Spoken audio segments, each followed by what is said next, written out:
வணக்கம் மக்களே. போன வீடியோவில் போட்டிருப்பேன், இது என்ன பூன்னு கண்டுபிடிச்சி கமானில் சொல்லுங்கண்ணா. நானே எனக்கு இந்த வருஷம் பூ பூக்கிறப்போ நான் எப்போதும் வெளில இருப்பேன். இந்த தடவை ஊரில் இருந்ததுனால இந்த வீடியோ எடுத்து போடுறேன், பாருங்கள். சொல்ல தோட்டத்தில் எப்போதுமே வெளில இருப்பேன். பெரும்பாலும் இந்த பூ வர்ற டைம் நான் இங்கே இருந்ததில்லை 2-3 வருஷமாக. இந்த வருஷம்தான் வந்திருக்கிறேன். பாருங்கள், இது என்ன பூனாக்க வாட்டர்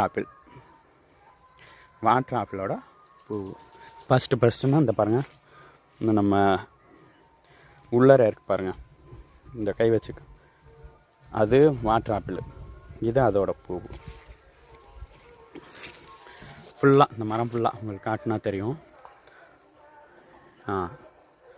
மரம் ஃபுல்லாக பாருங்கள், ஃபுல்லாக பூ. பாதி வந்து காயெல்லாம் வந்திருக்கு. நாங்கள் அவளுக்கு ஜூம் பண்ணி காட்டுறோம் பாருங்கள்.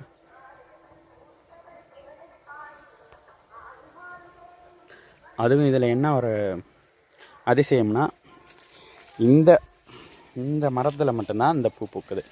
இதோ பக்கத்தில் ஒரு மரம் இருக்குது பாருங்கள், நான் காட்டுறேன் அந்த மரத்தை. அதில் இது மாதிரி பூ கிடையாது. இது ஃபுல்லாக வந்திருக்கு பாருங்கள் பூ. நான் ஷேக் பண்ணுறதுனால உங்களுக்கு கிளாரிட்டியாக தெரியுதான்னு தெரியல. ஃபுல்லாக இதை காட்டுறேன் பாருங்கள். இது பூவு, இது அப்படியே காய். கீழே மேலே பார்த்தீங்கன்னா பூ இருக்கும், கீழே பார்த்தீங்கன்னா காய் இருக்கும். இப்போ பாருங்கள், இன்னொரு மரத்தை காட்டுறேன், அது எப்படி இருக்கணும் காய். இதில் பார்த்தீங்களா இவ்வளவு பூ இருக்குது.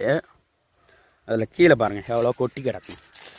அந்த பூவோட மகந்தான் அந்த இது இவ்வளவு கொட்டி கிடக்கா கீழே. இது மரத்தோட தூர் பகுதியை எடுக்கிறேன், வேர் பகுதியில் இவ்வளவு கொட்டி கிடக்கு. இது இன்னொரு மரம் இருக்குது பாருங்கள், காட்டுறேன் பாருங்கள். என்னோட பேக் சைடு அந்த தெரியுதுங்களா, பேக் சைடு இருக்குது, அந்த மரத்தை போயிட்டு எடுக்கிறேன். இது வந்து ஃப்ரண்டில் எப்படின்னா அந்த மரத்தை காட்டுறேன் பாருங்கள். அந்த மரம் தெரியுதுங்களா, அந்த மரம் தெரியுதா. இப்போ மரம் தான் பூ பூத்து கீழே அவ்வளோ கொட்டி கிடந்தது. இப்போ அந்த மரத்தை எடுப்போம்.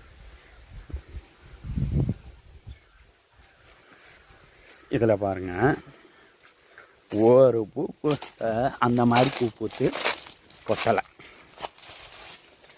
இதுலேயும் காய் இருக்குது. இந்த பாருங்கள் எப்படி இருக்கும்.